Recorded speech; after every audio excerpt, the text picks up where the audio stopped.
जय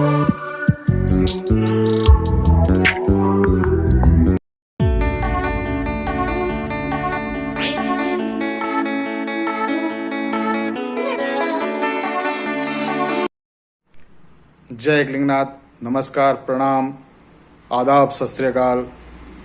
Maharana Pratap taxi union से हेमेंद्र सिंह आपका भाई। आज पुनः मन में कुछ विचार उत्पन्न हुए जो आप लोगों के बीच रखना चाहता हूँ। आज टैक्सी वर्ग बिल्कुल ख़त्म हो चुका है।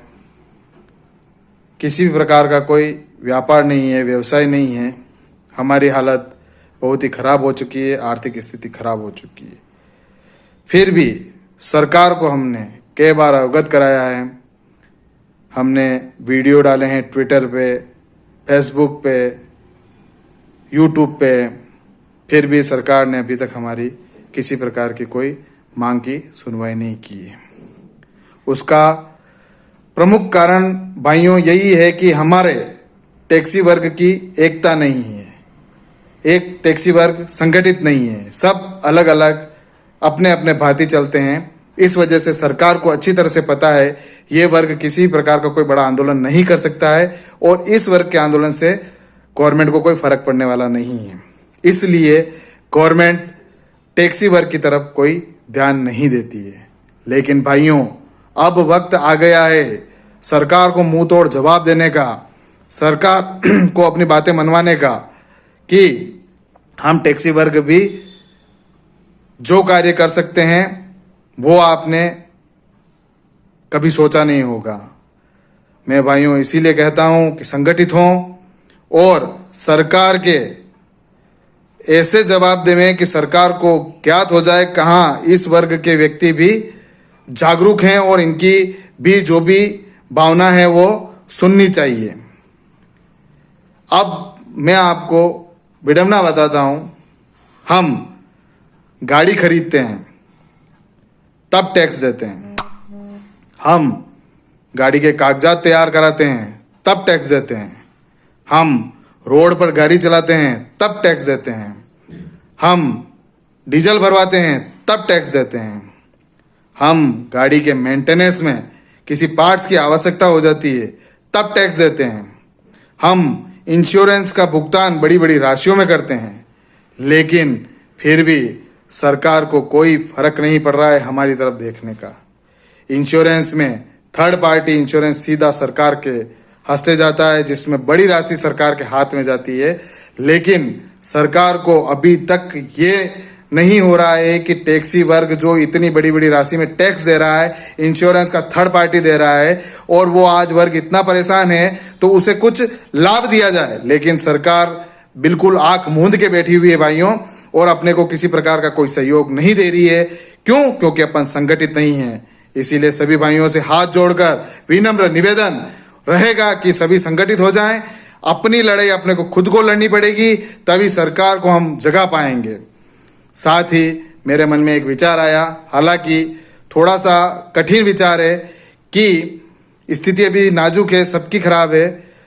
जिन जिन भाइयों ने सरकारी महकमे में गाड़ियां लगा रखी है उसके डाउन पेमेंट अपन ने कर रखे हैं, उसके कहीं से ब्याज लाके भरा है, कहीं से क्या किया है, उसके बाद भी निम्न राशि में अपन ने गाड़ियां लगा रखी है और सरकार उन गाड़ियों का भरपूर मजा ले रही है। क्यों ना हो सके हम उन गाड़ियों को कुछ समय के लिए वहां से सेवानिवृत्त कर दें, ताकि सरकार को पता चल जाए कि वास्तव में गाड़ियां नहीं मिलना कितना भारी काम है। सरकार को जब ये ज्ञात होगा कि वास्तव में गाड़ी नहीं लगने पर, गाड़ियों की व्यवस्था नहीं होने पर बड़ी कठिनाइयां हो रही है, तो शायद वह टैक्सी वर्ग की तरफ ध्यान देवें और उन्हें लगे कि वाकई इस वर्ग का भी बहुत ही महत्वपूर्ण कार्य है। ये मेरा विचार है भाइयों, अगर समझ में आए तो ऐसा जरूर करें, तभी हम सरकार को मुंह तोड़ जवाब दे सकते हैं।